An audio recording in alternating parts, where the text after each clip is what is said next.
Silang versi FPI polisi itu topik Mata Najwa malam ini. Mata Najwa memperoleh rekaman percakapan conference call yang menggambarkan bagaimana detik-detik saat penembakan terjadi di peristiwa malam 7 Desember itu. Rekaman ini kami peroleh secara eksklusif, kami putarkan di Mata Najwa.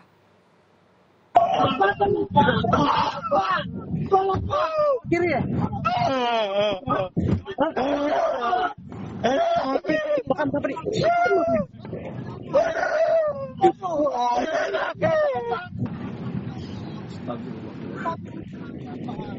Itu kenapa dia? Penting mau IB dulu tempat aman. Pangda, kayaknya kita hari nggak bisa kesini Pangda. Nggak bisa terawang Pangda. Nanti dulu para kita keluar aja kemana? Dan Bogor apa mana Dan? Balik markas. Balik markas aja. Kenal anak-anak. Kena udah Dan balik. Tenang. Balik ya. Balik markas. Masuk tol. Pangda izin Pangda lapor ke anak-anak Pangda.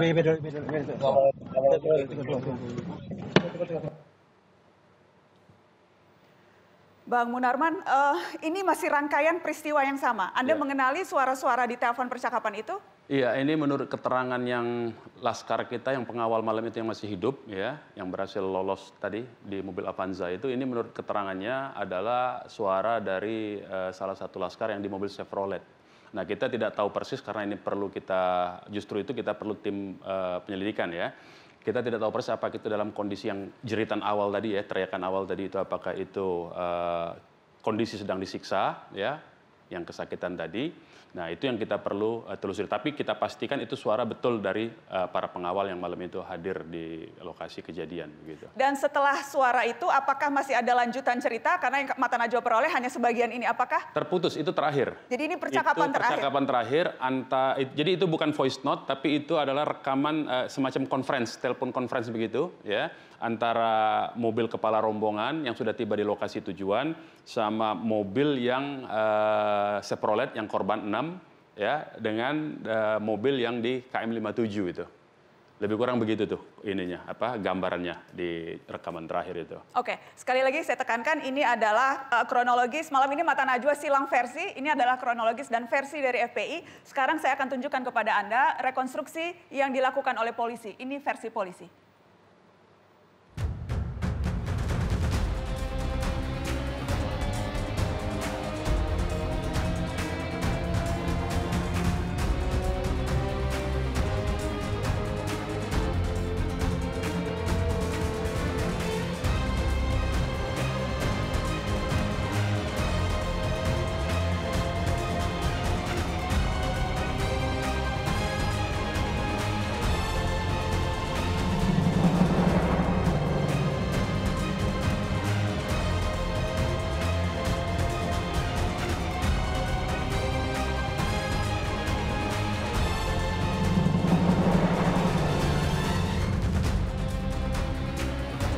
Disitulah terjadi upaya dari penyidik yang ada di dalam mobil untuk melakukan tindakan pembelaan.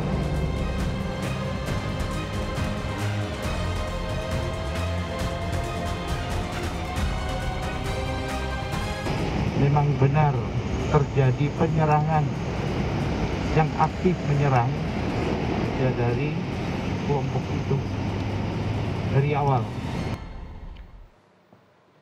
Ya, yang tadi terakhir Anda lihat adalah Ketua Harian Kompolnas Benny Mamoto yang hadir dalam rekonstruksi dan kemudian memang memberikan pernyataan. Tadi kita dengar sama-sama, memang benar terjadi penyerangan. Yang aktif menyerang dari awal adalah kelompok FPI. Ada perwakilan Kompolnas juga di sini, ada Pak Wahyu. Pak Wahyu, jadi apakah memang Kompolnas yang hadir malam itu di rekonstruksi polisi memang melihat ini cerminan fakta yang terjadi, apa yang disampaikan polisi?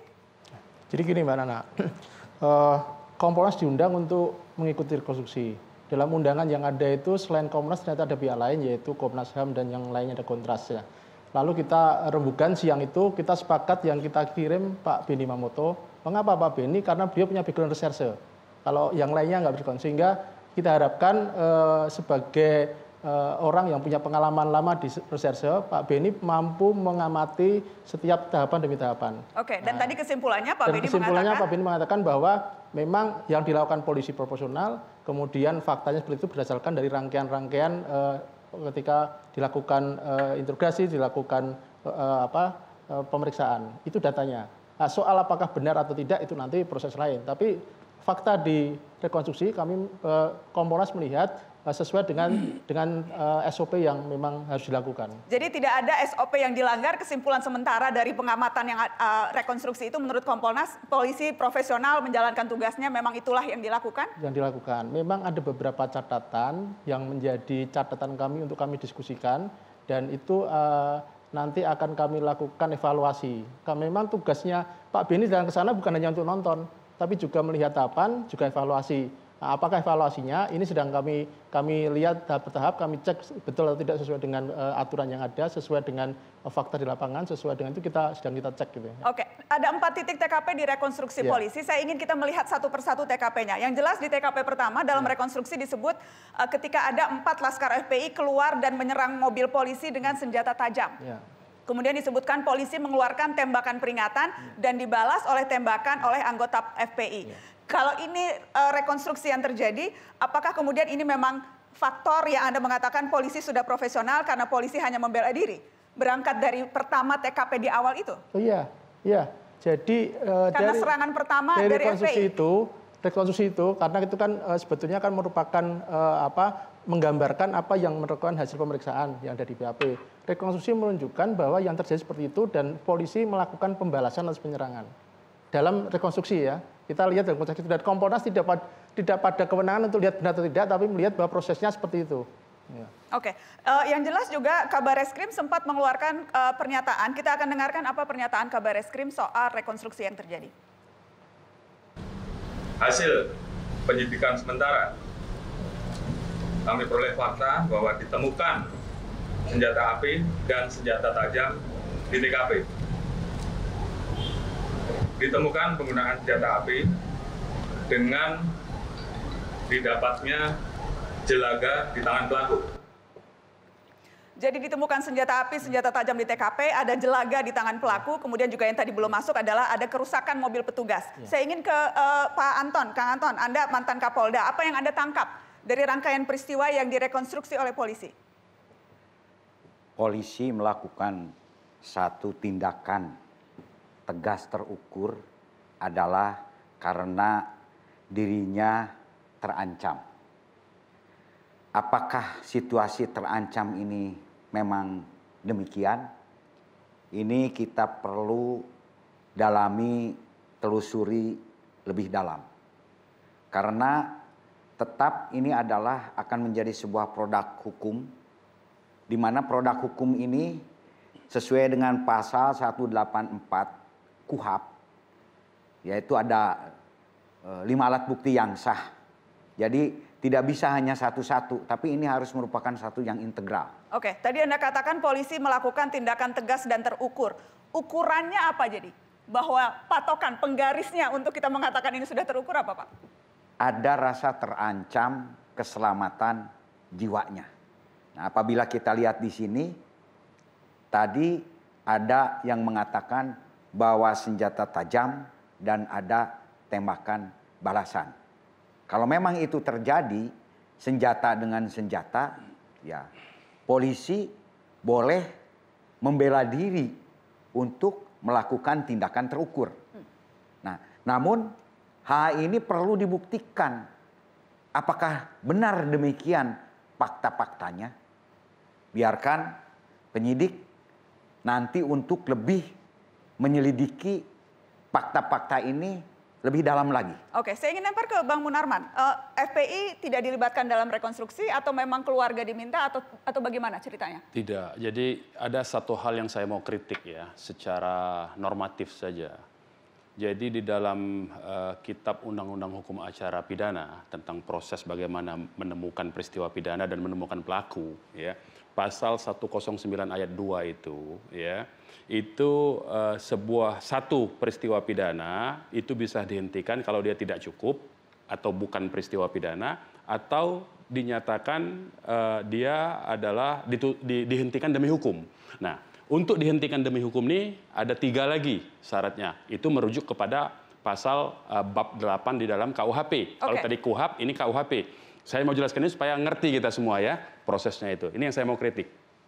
Apa itu demi hukum? Dihentikan demi hukum. Satu, pidana denda yang sudah dibayar, ya hanya denda. Misalnya pelanggaran lalu lintas sudah dibayar, udah nggak ada lagi itu sidang. Jadi dia menurut pasal 82 KUHP.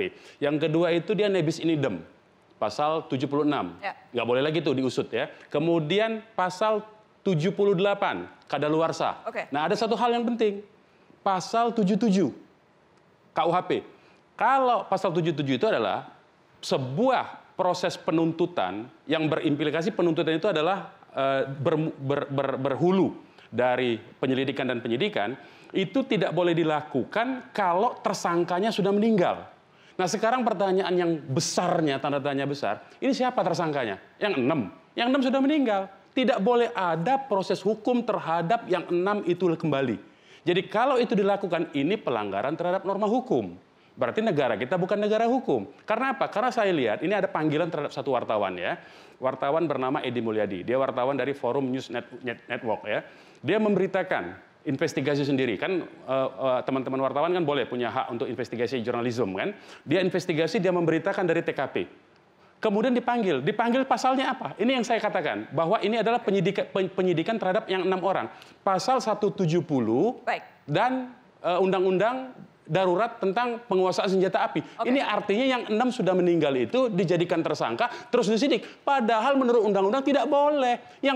Artinya apa saya mau katakan? Ini tentu saja tidak fair jadinya. Artinya mencoba mengarah. Ini orang tidak bisa membela diri. Kalau ini orang bisa membela diri di pengadilan, silakan. Tapi ini orang tidak bisa membela diri, dibuat rekonstruksi seperti itu, hancurlah negara ini hukumnya. Makanya itu kita mengusulkan bahwa penyelidikan ini bukan kasus pidana biasa. Ini pelanggaran HAM. Pelanggaran HAM-nya pun pelanggaran HAM berat. Karena itu bukan kewenangan polisi ini. Saya mau katakan itu. Kita akan lanjutkan setelah pariwara. Nanti saya kasih kesempatan untuk menanggapi. Tetap di Mata Najwa, kami kembali sesaat lagi.